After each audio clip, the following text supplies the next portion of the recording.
Good morning, everybody. I don't know if we're going to get anybody else wandering in, but I figure we might as well get started. Since we're the first panel, I don't want to be the one responsible for delaying everybody else down the line. So my name is Micah Kagan. I am the Business Development Director for Leaders for Clean Air. We are a local nonprofit founded by this man on the end here, Hanko Kiesner. We were founded with the mission to encourage people to drive electric vehicles. And the way to do that is we've really targeted workplaces, to get workplaces to install electric vehicle chargers as an amenity for their employees, as a way to sort of take internal combustion engines off the road and make it easier for people to get into electric vehicles. We're also supported by Rocky Mountain Power. They provide us with a lot of grant funding. Right now, Rocky Mountain Power is actually offering 75% off all electric vehicle charging hardware. So if any of you here own a business or are interested in this, come see me. We can talk. We're also funded by UCARE. UCARE also contributes to our organization to help with this real demonstrable impact in emissions reductions. Because, you know, as you all probably know, about 50% of the pollutants in our airshed come from tailpipe emissions. So if we want to clean the air here in the Wasatch Front, encouraging people to drive electric vehicles is really one of the most important things we can do. And to that end, we've assembled a panel here today of experts in the field to kind of talk about where we are on electric vehicle adoption, what the future of charging infrastructure is going to look like, some of the pitfalls, some of the challenges, and some of the promise as well. I'm going to let these guys introduce themselves, but just real quick, we have Andre Lortz, the CFO of Maverick. He's also a Weber State alum, so we're really glad that he was able to join us. We have David Eccles in the middle. David was one of the people responsible in building out the EV Go network, not only here in Salt Lake City and the Wasatch Front, but all up and down the West Coast. And then on the end, we have Hanko Kiesner, who's the CEO of PackSize. They're an on-demand packaging company based out of Salt Lake City, and he is also the founding board member of Leaders for Clean Air. So with that, I'm just going to turn it over to these guys for just a brief introduction. They can elaborate a little bit more about who they are, how they kind of got involved in electrification. And I also want to ask them, if you could meet one person, either dead or alive, who would it be?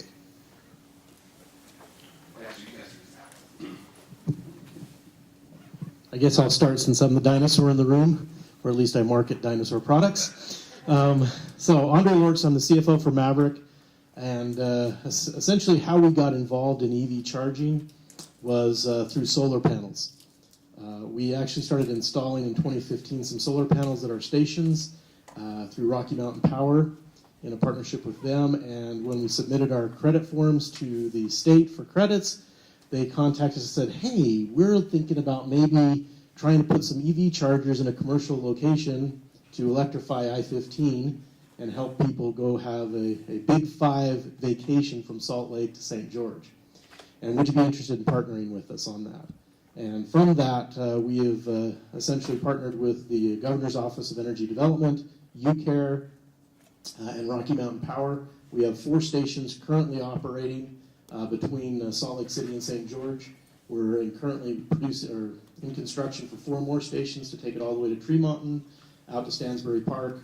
So essentially all along I-15 from Tremonton to St. George, and then out west to the Reno border, or the Nevada border, we'll be able to have EV charging capability available on the highway. Good morning. My name is David Eccles. As Micah mentioned, I was part of the team at EVgo that built what at the time was the largest public DC fast charging network in the United States. I started that effort in Salt Lake City and then led that development across the western United States, ultimately culminated in over 950 fast charge stations in 63 metro areas. Since that time, I've started my own independent consulting company called Electric Vehicle Infrastructure Advisors, and we work with a variety of partners, helping them plan and deploy EV charging, both level 2 and especially with a focus on DC fast charging stations, which I'm sure, as we'll talk about later, have their share of special challenges. Micah, before I introduce myself, how about if we have the audience introduce themselves? Who came here with zero emission transportation?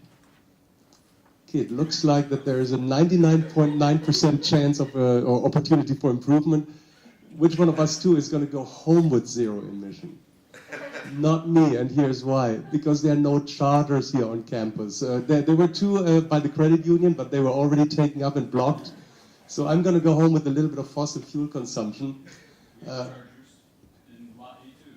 There were two more up there, and they were open. That's the point I'm trying to make. The infrastructure has to come first.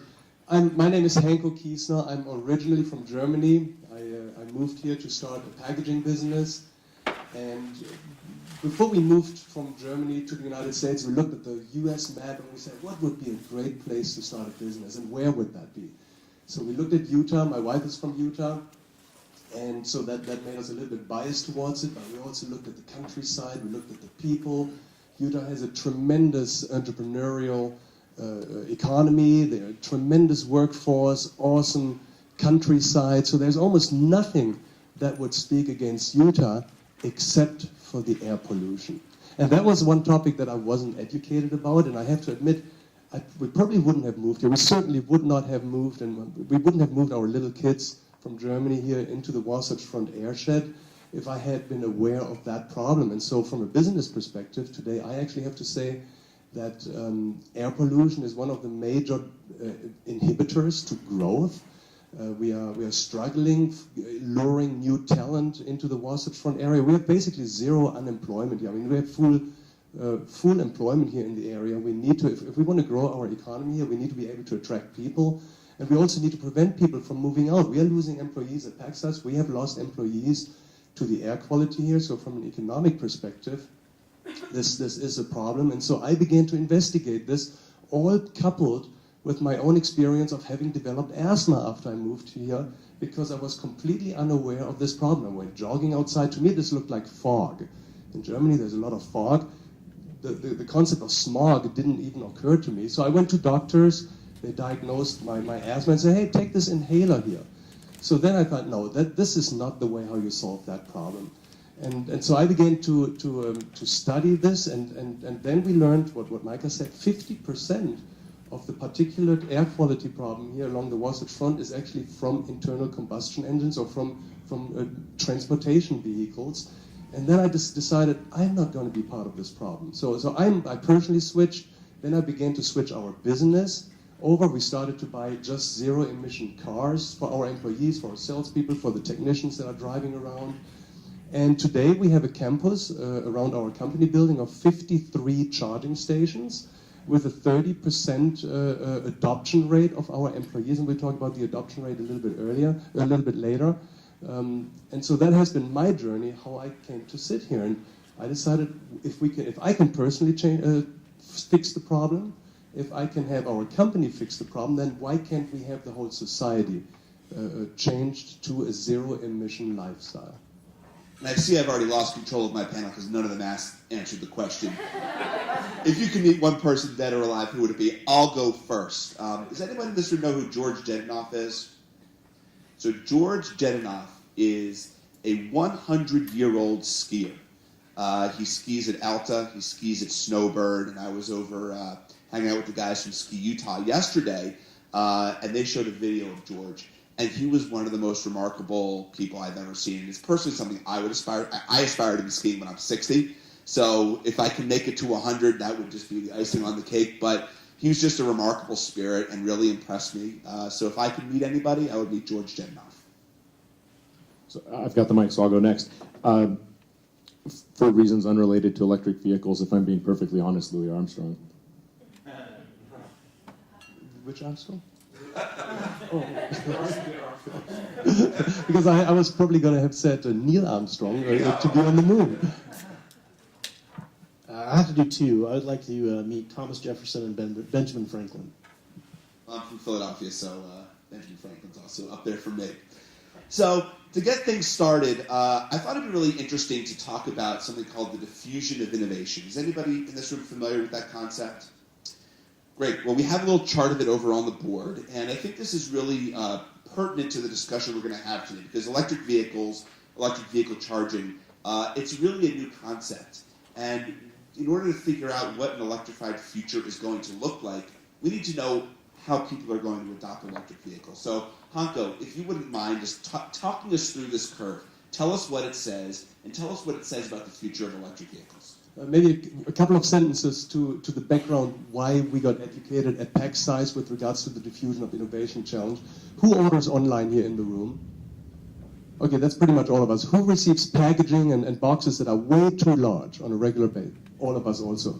So at PacSize we have pioneered the technology of cutting and scoring perfectly sized boxes for anything that you order and creating a tremendous supply chain advantage. And I always get asked the question, Henko, why isn't everyone using your technology?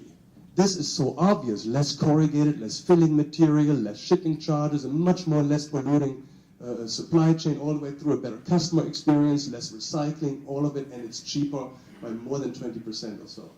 And so this is the question, why isn't everyone driving EVs and zero-emission transportation when it is so obvious these cars have more torque, they're funner to drive, they're quiet, you don't have to get oil changes. My cars, I never had to take them over into a shop to get fixed. There are no transmissions in there, there are fewer moving parts, they're just better all around. But why isn't everyone using them? And so here's now, this is a law, the law of diffusion of innovation. And so when I began my journey in this whole air quality topic, I took my knowledge that I learned from building PacSize and understanding why not everyone would be using the right packaging system. So this is a law. This has to do with human psychology. It impacts all of us. And here's the fundamental principle. There's something called the chasm. The chasm happens at about 15 to 18% market adoption. And so this is the hardest area where a new innovative technology has to make it beyond this chasm in order to really go into mass market adoption. And so what we're finding is that usually these innovators, they get it. You don't even have to convince them. They get it completely automatically. To them it's intuitive. They buy the electric cars and they go zero emission. Then you need to work a little bit harder on the early adopters, and they will also get it at one point. And here's the key point. The early majority will not adopt. I can make a prediction here right now.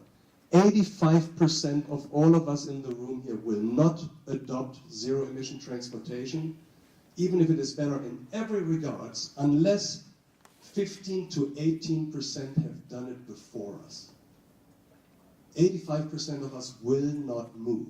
We will not move towards this new technology unless these 18% have moved before us. But then something really interesting happens. At that point, it goes into self-driven market adoption as soon as these 15 or 18%. That is why it's important for us to get these new technologies to an adoption level of about 15 to 18% with every help we can get, government help. I mean, subsidies are completely acceptable to get it to this point, but governments then also have to decide to no longer then stop subsidizing once this point comes. Because at that point, it's so obvious to all of us, and we will all then be driving. I mean, in my mind, this transition is unavoidable. It will happen. We just have to get to 15 or 18% as fast as we can. And that's basically the fundamental principle of law of diffusion of innovation, and that's what we are facing here with the EV transportation. Great, thank you. I think that was very helpful. So, David. Can I add one thing? Yeah, please. So, and then we'll see your question. So, I'll just, in my view, I use the same model to talk about EV adoption. I think one of the key things is that the innovators and the early adopters are fundamentally consumers that are willing to make a compromise. And beyond the chasm, people want a fully mature product. And so where we are with EVs right now, most EVs have shorter range than gasoline vehicles. They have a lot of other advantages, like Henko described. But until EVs have this, parity in terms of range and user experience for a wide variety of applications, four-wheel drive, various types and form factors of vehicles, that's part of getting over that chasm. And I think because of that, the challenge is, one, how do you make it as easy as possible for the people that are willing to accept some type of compromise? How do you make that a beneficial compromise for them now? And then how do we solve that mature product suite as quickly as possible to get to the majority? That's a great point. But yeah, so back to the question I wanted to ask you related to this. So you were involved in EVgo. EVgo was one of the first nationwide car charging networks. Could you comment on what your experiences were when you first started to build out that network versus reception that you get today, sort of as it relates to the curve? I think that the conversation is a lot easier today in terms of is this a thing? It's difficult still in terms of how you do it. But when I first started approaching organizations about hosting a charging station with EVgo, there's a commitment to dedicate a certain amount of real estate to charging. There's issues with power connection, et cetera. And a lot of organizations looked at that back then and said, maybe this will happen sooner, maybe this will happen later, maybe it doesn't happen at all. I'm not sure. We didn't get a lot of no's, we got a lot of maybes. And then there were organizations that stepped up right away and said, you know what, we recognize that if we don't do this now, this won't happen. And I think that's a key factor with any of these movements. It's not taking for granted the inevitability of this curve. This curve describes what happens. The question is when. And we have to make that curve happen faster rather than waiting for it to happen.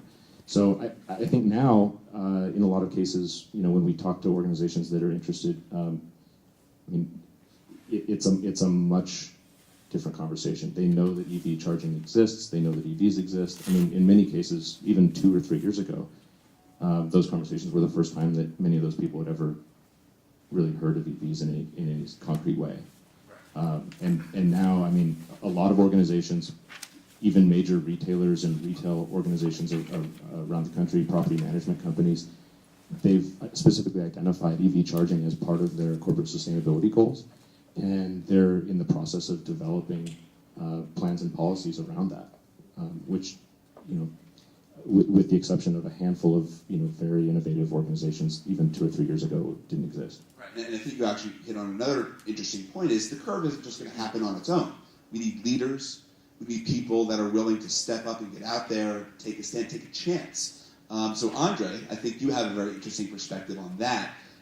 Could you just talk us through, I know you mentioned that Maverick got involved in EV charging through solar installations, but could you walk us a little bit more through about some of the internal conversations you had at Maverick and how the company feels about charging as part of the host of services that it offers? So, we're kind of agnostic as to what our customers need. Maverick looks at it and says, we want to fuel your adventure, whether that's food, whether that's fountain, whether that's gasoline, or whether that's electricity.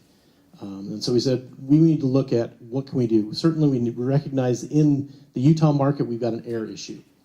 And so when they approached and said, hey, this is an initiative to try to help clean the air and help facilitate the adoption, it may sound like it's going to be a business killer for us, change our business, take away customers. We didn't view it that way, because part of what we looked at is said, it's going to happen. Do we want to be a part of it, or do we want to be outside of it watching it? And so we had conversations around what does it mean for us in our business to be involved in EV charging, and the economics aren't there. And I can go through the details, but essentially we lose money having an EV charger at our station right now in the current process. But we said, as a good corporate partner in our communities, one, we need to be able to help those customers that do want to adopt the technology. It's the chicken and the egg, which is going to come first. And we like the idea of being able to help facilitate people to get to the outdoors. And if they choose to do that in an EV, we want to help facilitate that. So that was our goal, of saying, let's help get I-15 electrified and provide the opportunity that people that have EVs to go from Salt Lake to St. George, visit the national parks, and enjoy that in an EV if they would like to.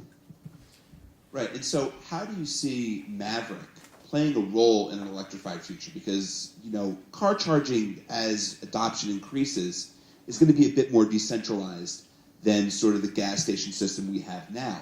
So, knowing that you've thought about this, how do you see Maverick playing into that sort of decentralized charging future?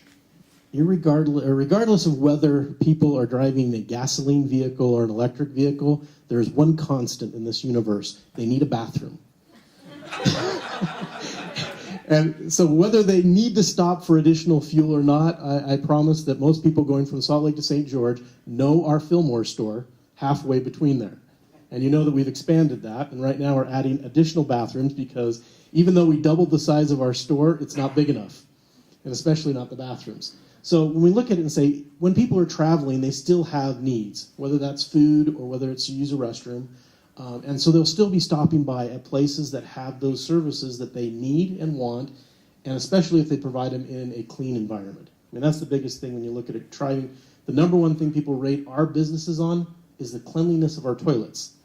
Not the food offering, not the fountain machine, not the gas pumps, it's the bathrooms. And we know that. And so that's where you look at it. Even in this adoption cycle, people will still want to use our services. So you heard it here first. Bathrooms are the key to life.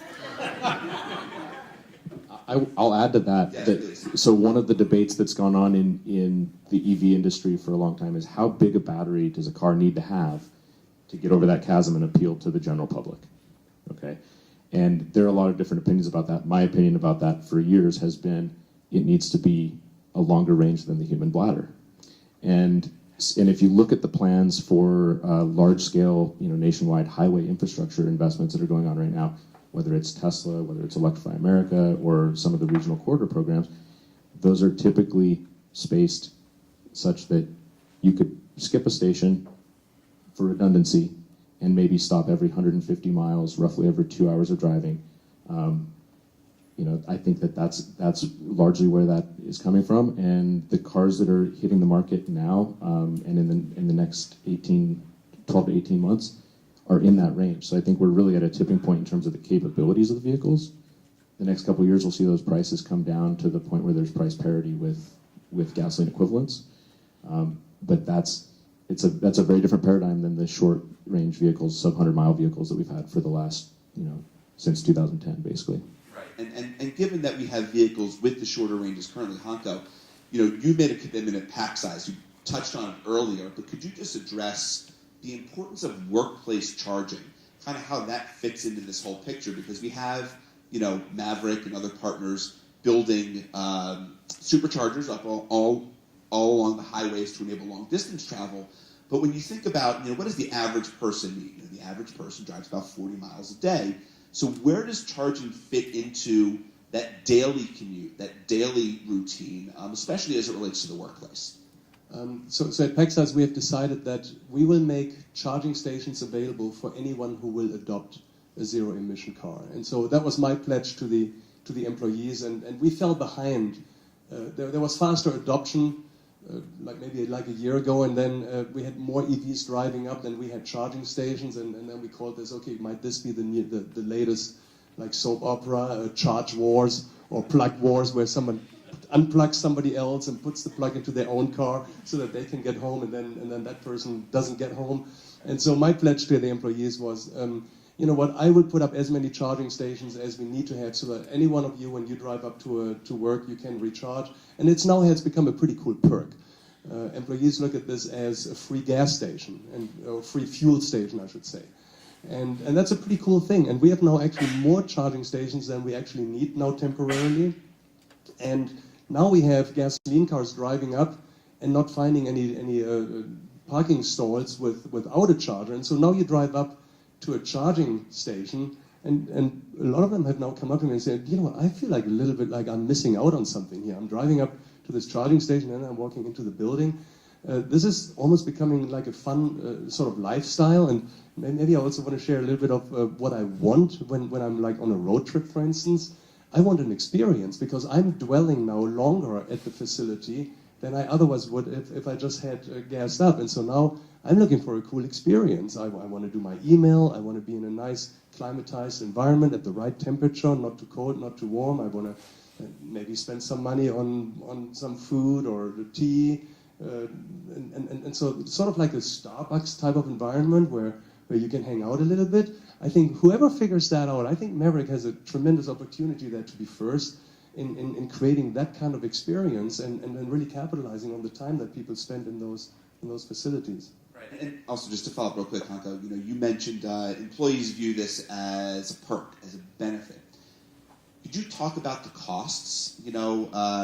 there's often a misperception or misconception of how much does it actually cost to charge a car. Is it comparable to giving away free gasoline? Just strictly from a cost perspective, and as an employer, how you view that as talent retention and talent attraction. Yeah, it's actually a talent retention topic, especially in a competitive like talent environment, like here along the Wasatch Front. I look at this from a variable cost per kilowatt hour perspective.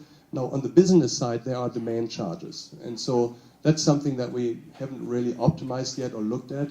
But our cost per kilowatt hour is around 9 cents. We now put a 200,000 kilowatt hour solar panel array on the roof.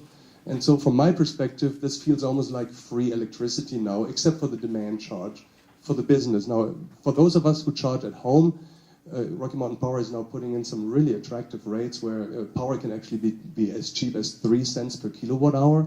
So if we take the business cost per kilowatt hour, it's roughly half price compared to gasoline. If I can recharge at home and I have the 3 cents per kilowatt hour rate, all of a sudden it's probably 1/10 or 1/5 of the cost that the equivalent in gasoline would be. And I don't have to do this additional stop because I'm stopping at work anyway. So the car is recharging while I'm at work. And if I'm at home overnight, I'm recharging. So those are the two periods during the day when also the electrical grid has plenty of capacity in the middle of the day now with more and more solar coming online. And then also at night when nobody's using after 8 p.m. or 10 p.m. for instance, the grid has plenty of capacity. So theoretically we could all switch to electricity that way. Yeah. And I want to turn it over to Q&A, but before we do, just kind of want to get these guys' final thoughts on a few subjects. We had a great conversation about this before the panel started, so I think we'll pass over to David. David, as we lead to an electrified future, one, when do you see us sort of crossing over the chasm, leading towards mass adoption, and what is going to be the main driver? And we talked about battery. Is it going to be battery? Is it going to be availability of charging? And kind of when do you see that happening, and what are your thoughts on that? That's the big question. So I'll start with the what I think it takes. I think anyone that tells you they know exactly what year it's going to happen is overly confident. But I would say I think it comes down to three main factors. One is the battery size of the car and the range of the vehicle, and we're basically there. The vehicles that are coming out now are, many of them are coming out with a range above 200 miles. Some of them pushing 300 miles. There are vehicles available today that you could go purchase this afternoon that have that kind of range, and there will be many more of them coming out in the next 12 to 18 months. Not just Tesla. Yeah. Tesla was first, not just Tesla. And the next factor, I think, is I alluded to earlier, the availability of different vehicle classes and types. Not everybody drives a small commuter vehicle.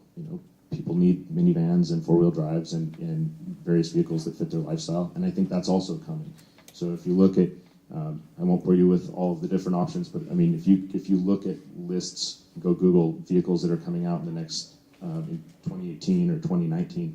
There's a wide range of vehicles that meet needs that haven't been addressed yet in the electric market. So that's huge. The third thing is the fast charging. And there are a lot of, I think this is actually the one that probably has the most risk around it in terms of the timeline. So the question is for road trips, how fast is fast enough? And, nowadays it takes about 5 minutes to fill up a gasoline vehicle. And, the fast chargers have to get faster as the batteries get bigger. So you have to move more energy in less time. And that is also happening. Like the technology exists now. The team I was part of was the first in the United States to deploy a 150 kilowatt fast charger. That's 3 times faster than the standard technology that's out there today. We did that a year ago. And there are now 150 kilowatt chargers and even 350 kilowatt chargers actively being deployed as we speak. So that's in its infancy, but it is starting to roll out. What that means is that a vehicle with a 250 or 300 mile range could then charge in 15 or 20 minutes. And it might take you 5 minutes to gas up, but if you look at and I've timed myself on road trips recently to just sanity check this. If you gas up, if you use the restroom, and if you go get a beverage or a snack, you're probably stopped for 15 minutes. Does that sound right? Yeah. So by the time you're at 150 or 350 kilowatt charging, the road trip experience actually becomes a lot more similar to what you see now with a gas vehicle. I think that's driving that tipping point. The question is, and Andre can probably speak to this, the challenges around the cost of building those stations and the cost of operating those stations. And I think there's a gap right now between having the vision and the courage to go build those stations in anticipation of the market to enable the transformation and actually having those stations be financially viable. I think they will be when the market hits a certain point, but the stations have to come first or the market doesn't develop. Yeah, and Andre, if you could just comment, when do you see this sort of tipping point occurring? And what's going to come first? Is it going to be the vehicle? Is it going to be the charging infrastructure? And what's your thought on all that? Yeah, if I knew the answer to that, for me, I think that it's going to take longer than many people have predicted. As I was saying before we had this meeting, we were talking a little bit. If every vehicle was sold as an EV today, it would take 10 years to transform America to all EV. And so the proposition of transitioning in the next 10 years is, to me, unlikely. Do I think in the next 15 or 20 years we have a majority of EVs on the road? I do. And I think that a majority, probably 90% of the charging will be done at home or work, which means that for us, in our business, we expect about 10% of the trips, and probably you're only going to have the road trips happening. So it really doesn't make a lot of sense for us to be installing EV chargers right now. As I was telling the panel before, we probably are losing about $400 a month to have an EV charger set up at our stations because of the demand charge, minimum charges that we get from the utilities. Plus, that doesn't even take into account the cost of putting a charger in. To do a 50 kilowatt DC fast charger right now probably costs about $60,000 to $70,000 to install that charger. Conversely, you take that, for me to install one gasoline pump is about $12,000. So it's way more expensive. Plus, my gas pump is used right now 500 times more than the DC fast charger. So payback right now for me is like a millennium. So you don't have to wait that long. But I mean, I do believe that probably 2035, 2040, we're going to see that it has transitioned over the hump here on the scale. I don't think it's going to happen in the next 10 years, like many people are saying. Great. Well, Hunter, do you have any last thoughts? I'm a little bit more optimistic there, but I'm always optimistic, and then maybe I'm wrong, and then it does take longer. He's not lying. He's one of the most optimistic people I've ever met. I believe that the transition can happen much faster. There will be this inflection point. So right now, the charters, for instance, at Leaders for Clean Air is giving away for free, pretty much, as a result of certain rebates and certain grants. Basically, they cost, anyone can buy them for roughly $400 or $500 on Amazon or so. And then any company can put them up and can declare that a workplace recharging program. I looked inside of these chargers. There's nothing in there. There's really nothing in there. They are way overpriced today. So we are really paying an early innovator price right now for these. I would not be surprised if these same chargers with the same simple capabilities that we're now giving away will be $100 here maybe 2 or 3 years from now. Now at that point, my prediction is that there will be about 70,000 workplace recharging chargers just along the Wasatch Front alone. And you can have that transition for then only $7 million. I mean, how inexpensive can such a transformation be? That's why if we put all of these variables and we multiply them, I believe that there are multiple inflection points actually that will trigger a much faster transition, particularly in the light of the fact that I have not talked to a single EV adopter who will ever consider going back to an internal combustion engine. Once you made the switch, you never want to go back. That's my prediction. So with that dynamic, it's a one-time shift. Once you shift it, people won't go back. And then you have all these other trends that are in favor of it. Just like solar panels, the pricing for solar panels dropped by about 80% in the last 5 or 6 years. I think EV charging is going to be exactly the same.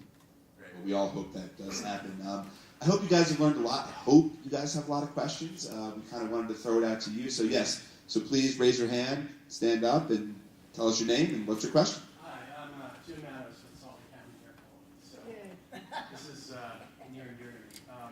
First of all, you said you're from Philly? Yes. Eagles. That's right. And when I'm looking for a bathroom, I'm looking for a Maverick. Anyway, like I say, we work air quality, primarily mobile source. 50% of the problem of air quality is to do with that. I myself personally would welcome EVs putting me out of business. What do we do about the financial component to this as far as the transition goes from the lost revenue of a big industry of automotive, which is primarily my background? You know, there's a lot of employment that revolves around burning fossil fuels bottom line and fixing cars. I know EVs is going to eliminate probably 90% of what I used to do for a living. And not to mention gas tax, lost revenue. What do we, I mean, as I point to everything, you want to find the problem, follow the money. What do we do to incentivize this happening at a bigger level? Because it seems like we're coming in the back door. We're one by one discovering how cool these things are. And I'm a big fan. I love these things. They're fast. I like to go fast. They're real expensive for me too right now. Again, we're losing the tax incentives for EVs. And again, at a the larger picture is again the industry around burning fuel and fixing cars. Right. How do we come in from the bigger door towards this? That's a great question because there are lots of, with any change, with any sort of technological revolution, there are all these negative externalities, things that happen, and the consequences. And would anybody like to share their thoughts on what that looks like? So there's a lot there. I'll pick a couple of things. The first one is I'll throw in a plug for Rocky Mountain Power. You know, they've launched the Live Electric program, and to the point of public awareness, they're throwing substantial weight in marketing behind spreading the word about EVs. I've seen billboards on I-15. I've seen television commercials on Utah TV stations. And if you told me 3 years ago that was going to happen, I would have not believed it. I think that's a really remarkable transition. And on the policy side, there's the question of, you know, how do we incentivize this? There's also the question of how do we not disincentivize this? And that's what's happening right now. There's actually a bill before the Utah legislature in the process of making its way through in the transportation bill that would add an additional, above and beyond the standard registration fee for normal vehicles, would add an additional registration fee for electric vehicles. So a disincentivization of the transition that we need to improve our local air quality. And I think a lot of that is driven by this idea that, you know, the EVs aren't paying gas tax. So there is a fairness issue there, but there's also a fairness question around the externalities of vehicles that are polluting the air that all of us have to breathe, and the public health consequences of that. So I think that's a much bigger conversation that has not really been part of that yet. I think they're looking at, you know, how do we get the EVs to pay for the wear and tear on the roads, and not looking at the bigger picture right now. Yeah. Andre. Yeah, I mean, I think, Andre, maybe you have a perspective on that since your industry, even though Maverick is in the fueling business, whether it's electric or fossil fuels. But yeah, you know, kind of this cycling out of, you know, auto repairmen, things like that, because obviously EVs require a lot less maintenance. So do you have any perspective on that, you know, as it relates to your business or the automotive industry? Well, I mean, as unemployment goes down, and as wages go up, every business looks to how do I impact my labor cost. And I think we're going to see a lot of job transformation within our country. Because if you go down this path we talked about earlier, is that, you know, EVs will help facilitate autonomous vehicles And once you have autonomous vehicles, you don't need drivers. And how many hundreds of thousands of people are employed driving vehicles? And if that all goes away, what do they do? So it's a big challenge, but I think that with the push in education and trying to make sure that people are coming along with the economy as it transforms, that there will always be a opportunity, especially in the United States. We are very, very good at being innovative. And I think as these things change, new opportunities will arise. And people that see that will figure out what skills do I need to do to get into that new role.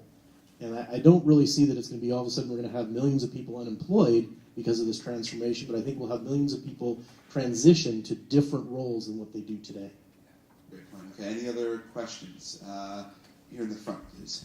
So, with the 50% emissions issue causing the pollution, what percentage of that is diesel fuel, and what technologies in diesel industry are moving forward?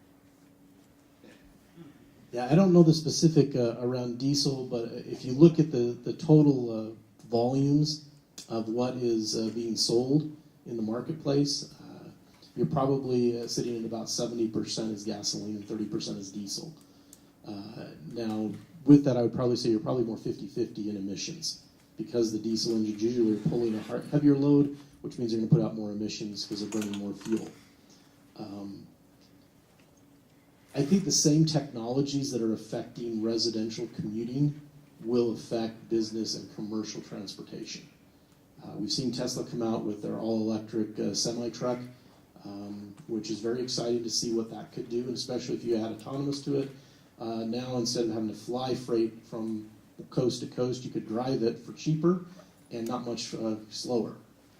Because if you don't have to have a vehicle that stops, then it can get places a lot quicker.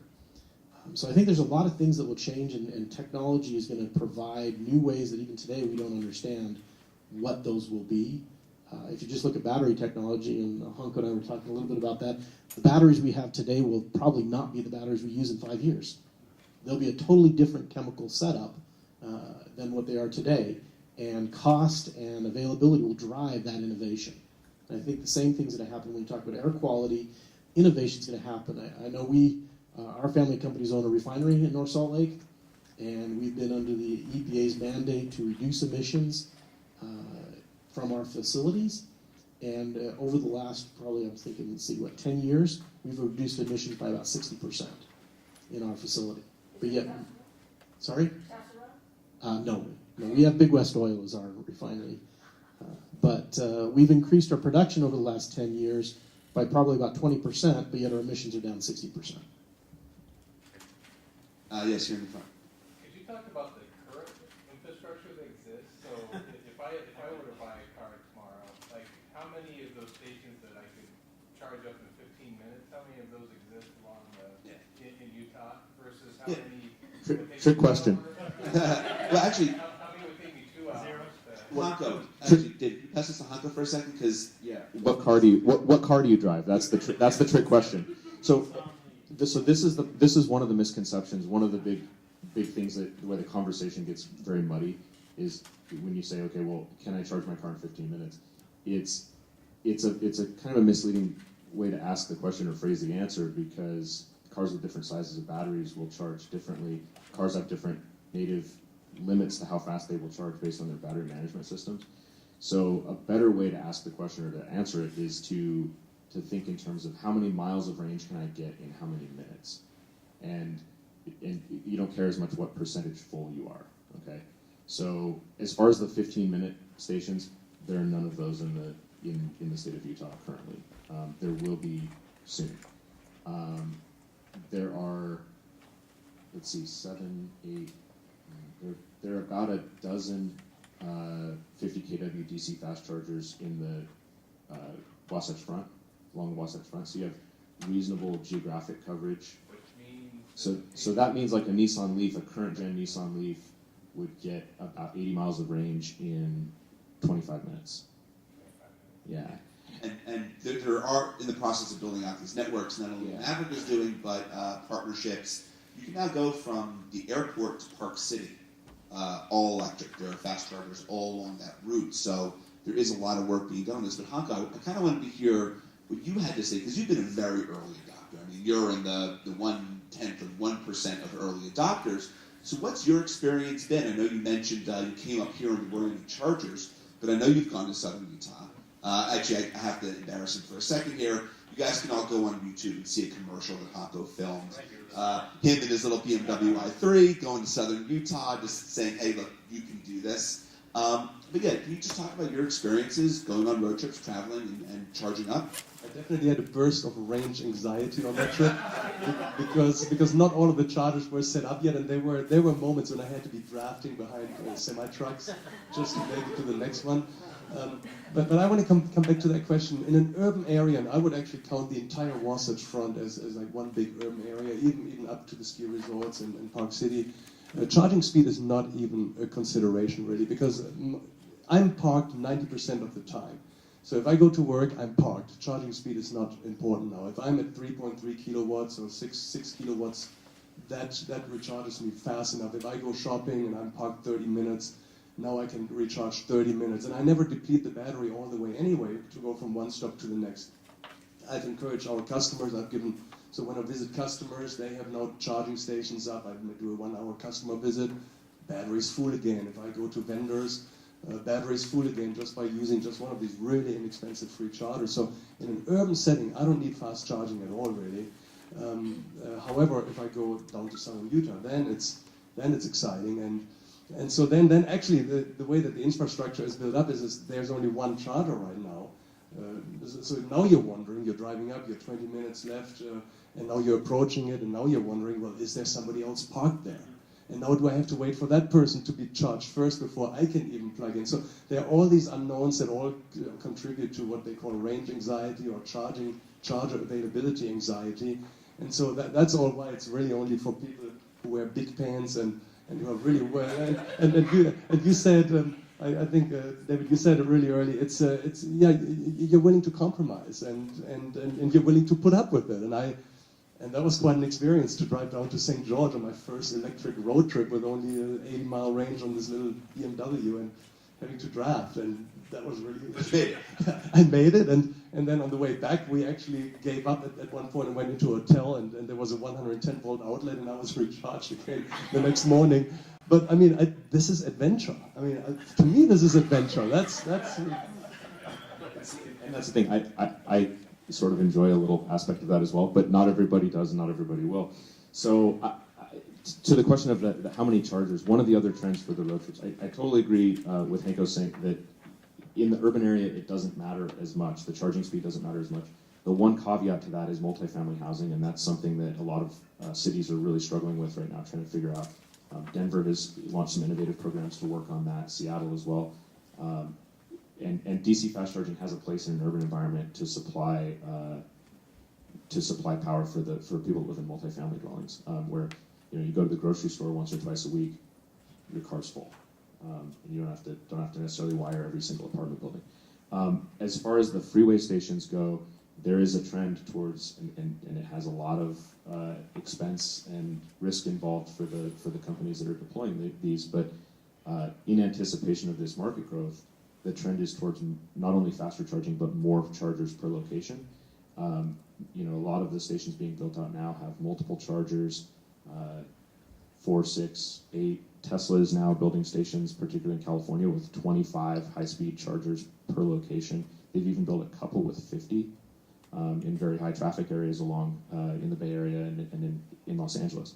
And so I think that's really what the future looks like. And one of the things that we help our clients figure out in a lot of cases is how do you bridge that gap, and how do you build today in a way that doesn't overspend and doesn't incur all of that operational cost for the next year or two, but still doesn't require a massive construction project in 3 years or 5 years or whenever that mass adoption occurs, to go rebuild everything that you've already done. How do you spend the dollars today, especially if they're coming from public sources, if it's incentive money?